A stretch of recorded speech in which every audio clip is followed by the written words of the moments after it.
जय श्री कृष्णा। आज हम शुरू करेंगे श्रीमद् भागवत गीता का तीसरा अध्याय जो है कर्मयोग। अर्जुन ने कहा, हे जनार्दन, जो आप कर्म योग से ज्ञान योग को श्रेष्ठ बताते हो, तो यह जो भयानक कर्म युद्ध है, इसमें मुझको क्यों जोड़ते हो? और जो तुमने कभी कुछ और कभी कुछ मिली हुई अनेक प्रकार की बातें कही हैं, इससे मेरी बुद्धि और भी संदेह में पड़ गई है। आपकी इन बातों से मेरी समझ में कुछ नहीं आता कि मैं क्या करूं। इससे अब एक बात निश्चय करके कहो जिससे मेरा कल्याण हो।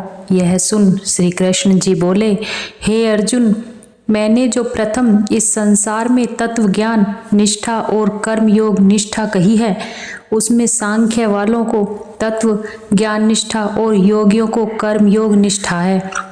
कर्म किए बिना मनुष्य निष्कर्म जो तत्व ज्ञान है उसको नहीं पाता है, क्योंकि केवल संन्यास ले लेने से ही कर्म करते करते चित्त शुद्ध किए बिना सिद्धि प्राप्त नहीं हो जाती। किसी अवस्था में कोई प्राणी शरीर मन वचन से कर्म किए बिना क्षण भर भी नहीं रह सकता, क्योंकि प्रकृति के जो राग द्वेष गुण हैं उनके वशीभूत होकर सभी प्राणियों को कर्म करना पड़ता है। जो हाथ पांव आदि कर्म करने वाली इंद्रियों को वशीभूत करके भगवान के स्मरण के बहाने से मन में इंद्रियों का ध्यान करता रहता है, वह मूढ़ मिथ्याचारी कहलाता है। हे अर्जुन, तू जो कोई नेत्र आदि इंद्रियों को मन से रोककर अर्थात अपने सब कर्मों में अपने को भगवान अधीन जान कर्म इंद्रियों से कर्म योग का आरंभ करता है और फल की इच्छा करता है, वही श्रेष्ठ है। इससे हे अर्जुन, तू निश्चय करके कर्म कर। कर्म न करने से कर्म करना श्रेष्ठ है, और कर्म करना छोड़ देने से तेरे शरीर का निर्वाह होना भी कठिन हो जाएगा।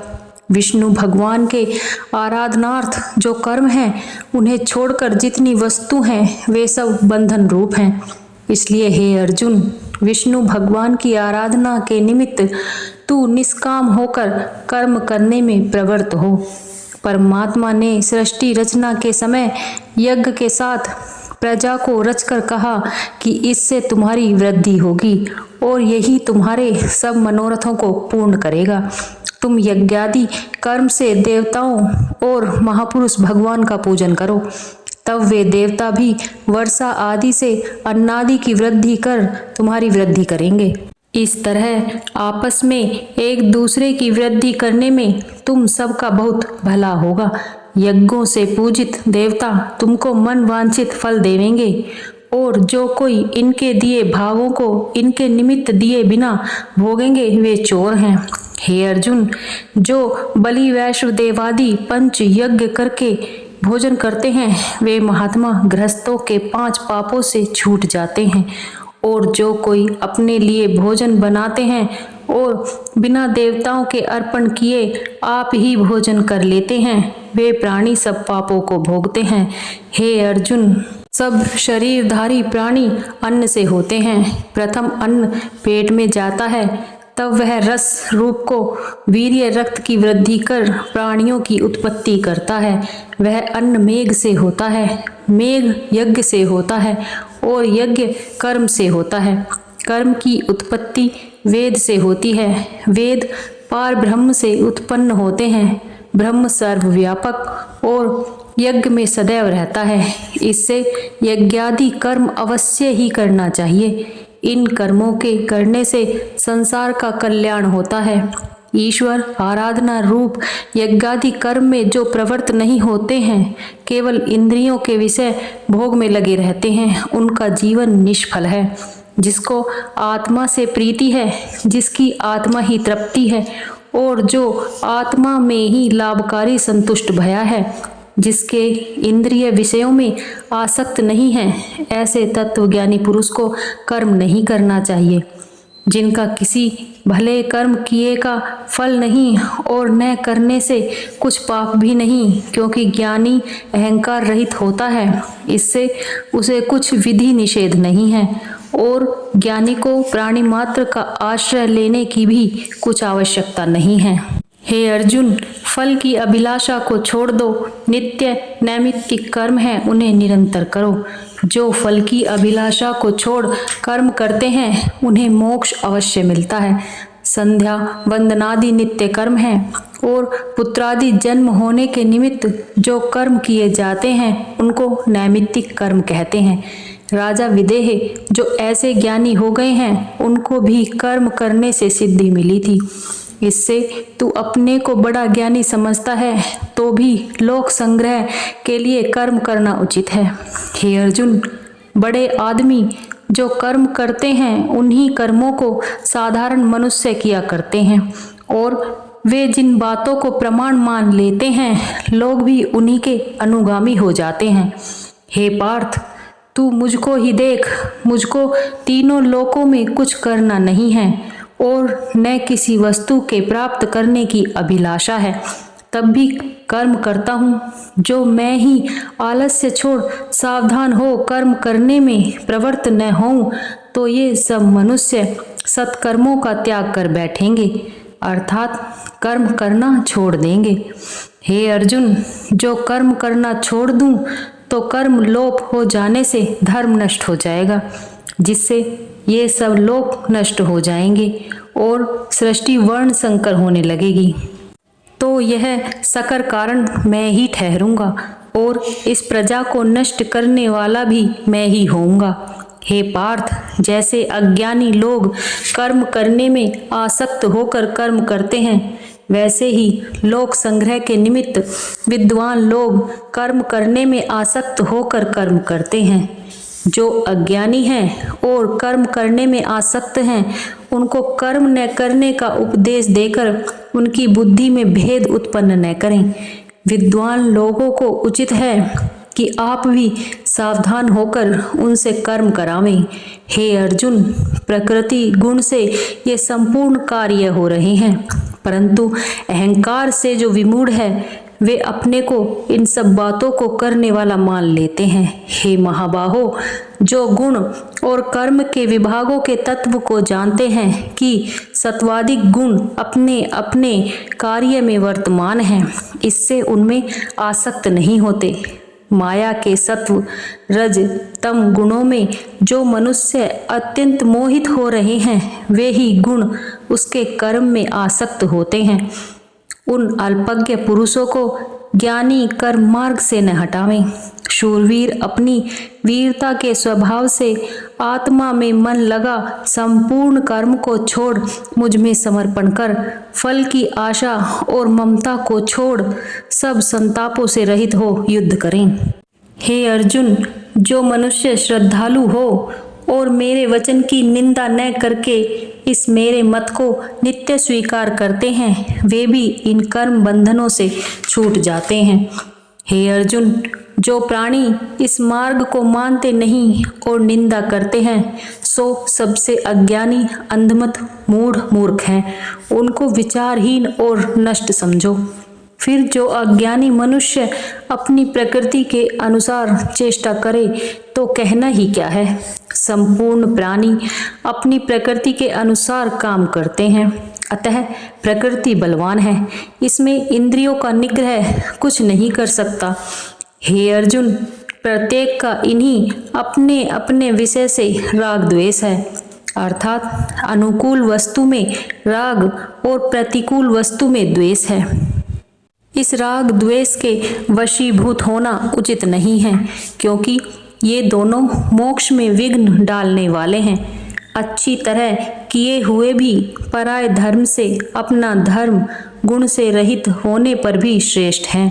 अपने धर्म पर मरना श्रेष्ठ और दूसरे का धर्म भयानक है, अर्थात तेरा जो युद्ध रूप क्षत्रिय धर्म है इसमें मरने पर भी स्वर्ग मिलेगा और इसको त्यागने में नरक होगा।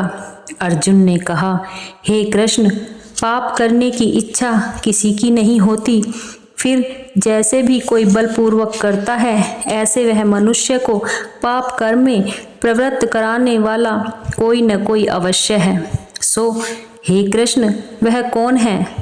श्री भगवान जी बोले, हे अर्जुन, यह काम अर्थात कामना ही है जो किसी प्रकार फलवती न होने पर क्रोध में परिणत हो जाती है। इस क्रोध की उत्पत्ति रजोगुण से है। यह काम बड़ा खाने वाला है, अर्थात अनेक प्रकार के भोगों को भोगता हुआ भी नहीं अघाता है, और यह क्रोध बड़ा पापी है। इससे मनुष्यों का परम शत्रु समझो। जैसे अग्नि धुआं करके छा जाती है, आरसी मैल से ढकी होती है और जरायु में गर्भ का बालक ढका रहता है, वैसे ही यज्ञ ज्ञान की कामना ने ढक लिया है। यह कामना नित्य ही मनुष्य की वैरी है। वह भोगों को भोगते हुए भी नहीं अघाती है। जैसे अग्नि लकड़ी मिलने से बढ़ती है, वैसे ही ज्यों ज्यों इसे भोगने की वस्तु मिलती है वैसे ही बढ़ती है, और भोग्य पदार्थों के न मिलने पर अग्नि की तरह जलाती है। ऐसे इस काम ने इंद्रियों का ज्ञान भी ढांक रखा है। हे अर्जुन, संपूर्ण इंद्रियां और मन बुद्धि के ये काम के उत्पत्ति स्थान और निवास की जगह हैं। इनमें बसकर मनुष्यों को मोहित करते हैं। इस कारण हे भरत कुल भूषण, ऊपर कहे हुए कारणों से तू पहले इंद्रियगण मन और बुद्धि को वश में कर, क्योंकि यह बड़े पाप रूप हैं। आत्मज्ञान और शास्त्र ज्ञान दोनों नाश करने हारे हैं। ब्रह्म जो स्थूल पदार्थ है उनसे इंद्रिय परे हैं और श्रेष्ठ हैं। बुद्धि मन से परे और श्रेष्ठ है, और बुद्धि से परे आत्मा सर्वश्रेष्ठ है। किसी आत्मा को यह दुष्ट काम मोहित करता है। हे महाबाहो, इस तरह बुद्धि से परे आत्मा को जानकर और मन को वश में करके इस महा अजेय काम क्रोध रूप जो शत्रु हैं तिनको मारकर अर्थात दमन कर जय को प्राप्त होगा। जय श्री कृष्ण। आइए शुरू करते हैं तीसरे अध्याय का महात्म्य। श्री विष्णु ने कहा, हे लक्ष्मी, तुमने दूसरे अध्याय का महात्म्य सुना, अब मैं तीसरे अध्याय का महात्म्य सुनाता हूँ। एक ब्राह्मण नित्य ही खोटे कर्म अर्थात चोरी आदि किया करता था। कुछ दिन बाद उसकी मृत्यु हो गई। खोटे कर्मों के कारण वह प्रेत योनि को प्राप्त हुआ। उसकी स्त्री गर्भवती थी और उसकी कोख से पुत्र उत्पन्न हुआ। जब बालक बड़ा हुआ तब अपनी माता से पिता के मरने का हाल पूछा। ब्रह्माणी ने सब कह सुनाया। मेरे पिता की नीच योनि हुई होगी, उससे उनके उद्धार के लिए गयाजी जाए पिंडदान करूं, इससे निश्चय ही पिताजी सद्गति को प्राप्त होंगे। ऐसा विचार कर बालक गयाजी को चल दिया। बालक नित्य ही गीता का पाठ किया करता था। रास्ते में एक दिन पीपल के वृक्ष के नीचे बैठकर तीसरे अध्याय का पाठ किया। संयोग से उसका पिता भी प्रेत योनि को प्राप्त होकर उसी पीपल पर निवास करता था। अपने पुत्र द्वारा किए गए तीसरे अध्याय के पाठ को सुनकर वह देवगति को प्राप्त हुआ, और उसके पहले 7 पीढ़ी तक के पुरखा जो नरक में पड़े दुख भोग रहे थे स्वर्ग को प्राप्त हुए। बालक अपने पुरखों को स्वर्ग को जाता हुआ देख प्रसन्नता को प्राप्त हुआ। इसी तरह ज्ञान पूर्वक जैसे नौका को बनाकर मनुष्य सागर से पार उतर जाता है, उसी प्रकार कर्म द्वारा मृत्यु रूप इस असार संसार रूपी समुद्र को तरकर मनुष्य ज्ञान द्वारा मोक्ष को प्राप्त होता है।